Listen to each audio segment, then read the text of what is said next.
70 और 80 के दशक में ऐसी कई हीरोइनें रही हैं जो शुरुआत में तो सितारे की तरह चमकी लेकिन जल्द ही गायब भी हो गई। हालांकि उनकी निजी जिंदगी ने खूब सुर्खियां बटोरी। ऐसी ही एक हीरोइन रही बिंदिया गोस्वामी। वही बिंदिया जिन्होंने फिल्म गोलमाल में अपनी खूबसूरत एक्टिंग और मासूमियत से लाखों लोगों का दिल जीता।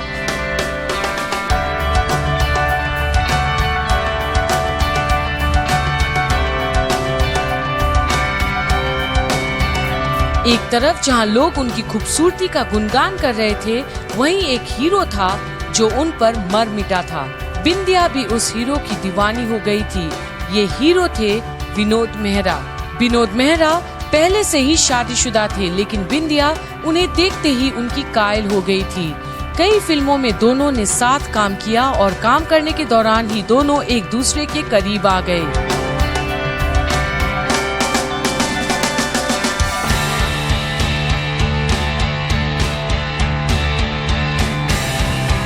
किसी को भी दोनों के अफेयर के बारे में सालों तक भनक नहीं लगी, लेकिन एक दिन अचानक बिंदिया गोस्वामी और विनोद मेहरा के करीबी ने मीडिया में खबर फैला दी कि पहले से शादीशुदा विनोद मेहरा ने बिंदिया गोस्वामी के साथ शादी कर ली है। इस खबर से तो जैसे चारों तरफ आग ही लग गई। तमाम अखबारों और मैगजीन में दोनों की शादी के अफेयर की खबरें को चटखारों लेकर लिखा जाने लगा। कहा तो ये भी जाता है कि विनोद मेहरा और बिंदिया ने घर से भागकर शादी की थी। दोनों की शादी से विनोद मेहरा की शादीशुदा जिंदगी में भूचाल आ गया। मेहरा की पत्नी मीना ब्रोका के भाइयों ने मेहरा और बिंदिया गोस्वामी को धमकी दी कि अगर दोनों जल्द ही अलग नहीं हुए तो उसका अंजाम बहुत बुरा होगा।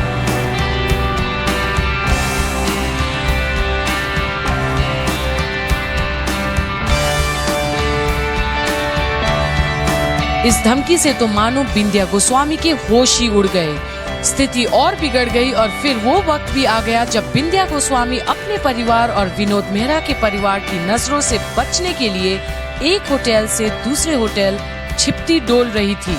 जब स्थिति हद से बाहर हो गई तो एक दिन अचानक ही Bindiya Goswami film maker JP Dutta के साथ भाग गई।